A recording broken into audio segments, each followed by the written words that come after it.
First things first, let's give our praises to Yahweh, Bahashem Yahushai, Bahashem Rakak Dash, the belongings to the apostles and elders of Great Millstone. Shalom to all the true worshippers that worship in spirit and in truth to wake up the elect of the nation of Israel. Alright. Also, which are the so-called blacks, Hispanics, Native Americans, Latinos. You are the true biblical Israelites according to the prophecies that are written in the scripture. Also, the RFID microchip is the MOTB. Also, World War III is imminent, and most importantly, our Savior Yahweh Shai, that is his true name, he's about to make his debut return to exact judgment upon the wicked and to save his elect, the strangers that are scattered among all nations, which brings us to the title of this lesson, which is Strangers Part 1, into the word Gare. Alright, so I just wanted to make a quick point and answer a quick question, an important question that arises from this precept that you see right here, Leviticus 20 and verse 2, and I hope this lesson will be edifying. Let's begin.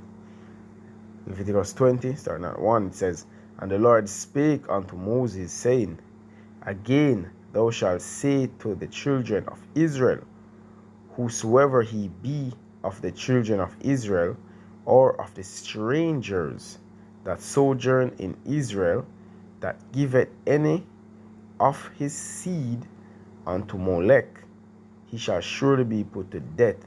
The people of the land shall stone him with stones." Alright, so the question that arises, one of the questions that could arise from this precept is, who are the strangers that Lord is talking about?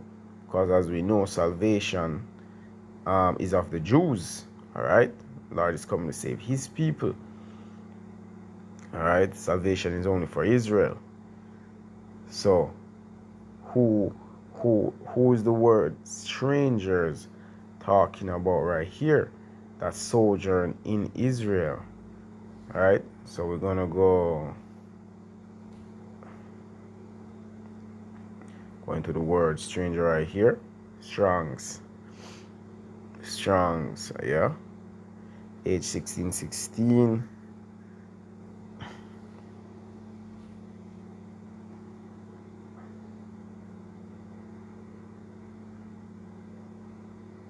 And here we have it. I have it up right here. So it's the Hebrew word, transliteration, phonetic, Gar. And if you go to the blue letter, it's going to pronounce it as Gar. Alright? So it says, sojourner, temporary inhabitant, a newcomer lacking inherited rights, foreigners in Israel. Alright? So it's talking about Israelites, alright? Israelite strangers or Israelite foreigners. There's another word for stranger in Hebrew, which is Necare, that is talking about heathen foreigners, heathen strangers, which when you go into the word strangers and you can tell which one it's talking about. Also, you can use the foundations, man, the basic foundations of the scriptures of the Lord, whatever context the word stranger is being used in, you can tell whether or not, I guess you have to be a little bit seasoned, to tell the difference, to be able to discern, but you can tell whether or not it's talking about Israelites or it's talking about the heathens, Alright? And right here, as I said, how do we know that this is strangers? Because the Lord only gave this commandment to Israel, yo. This is a law for Israelites. There's nowhere in the Bible where the Lord said the heathens should not mix and mingle with each other. That law was only given to Israel, all right? And to put this precept in perspective, this precept is actually talking about the abominations of the heathen.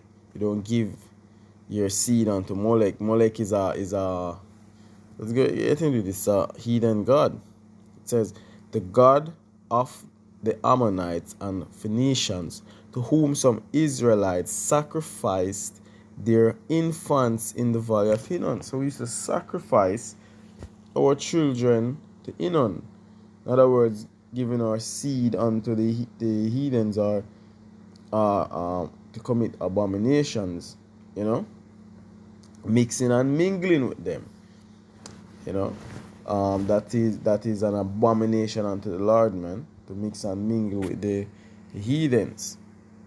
All right, so we're gonna go to Ezra 9, starting at 1. Just to show that the Lord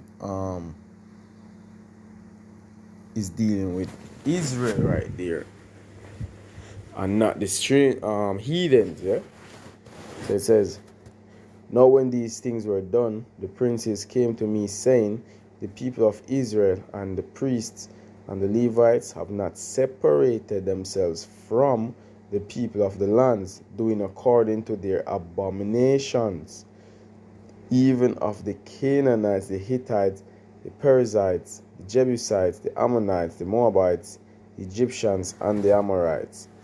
For they have taken of their daughters for themselves and for their sons, so that the holy seed have mingled, breed up, mix up, mingled themselves with the people of those lands. Yea, the hand of the princes and rulers had been chief in this trespass. And let's jump to verse 12. It says, now therefore give not. Right. Let's start at 11. It says, which thou hast commanded thy servants the prophets, saying, the land unto which ye go to possess it, it is an unclean land, with the filthiness of the people of the land, with their abominations, which we shouldn't be mixing with them, They're going to turn us from our God, which have filled it from one end to another with their uncleanness. Now therefore give not your daughters unto their sons, neither take their daughters unto your sons, nor seek their peace or their wealth forever. Right? So we don't feel mix and mingle with them. We don't forgive with seeds unto them, And this is something that is forever. Alright? That ye may be strong and eat the good of the land, and leave it for an inheritance to your children forever. We're gonna go to the law. This is in Deuteronomy 7.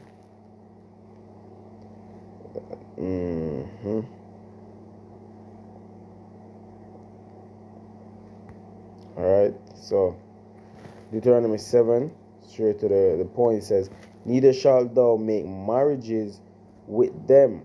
Thy daughter thou shalt not give unto his son, nor his daughter shalt thou take unto thy son, for they will turn away thy son from following me, and they may serve other gods. So will the anger of the Lord be kindled against you, and destroy thee suddenly. So yeah, there you have it. Just a quick point. We shouldn't be given that law was only given to Israel. That's the point, that the law was only given to Israel and no other nations. All the laws were given only unto Israel. All right. So, you know, it was just a little short and quick point I wanted to make. You know, I hope this was somewhat edifying and helpful. Once more, let's give our praises to Yahweh, Bahashem Yahushai, Bahashem Rakakodash. Double honors again to the apostles and elders of Great Stone, and shalom to all true worshippers.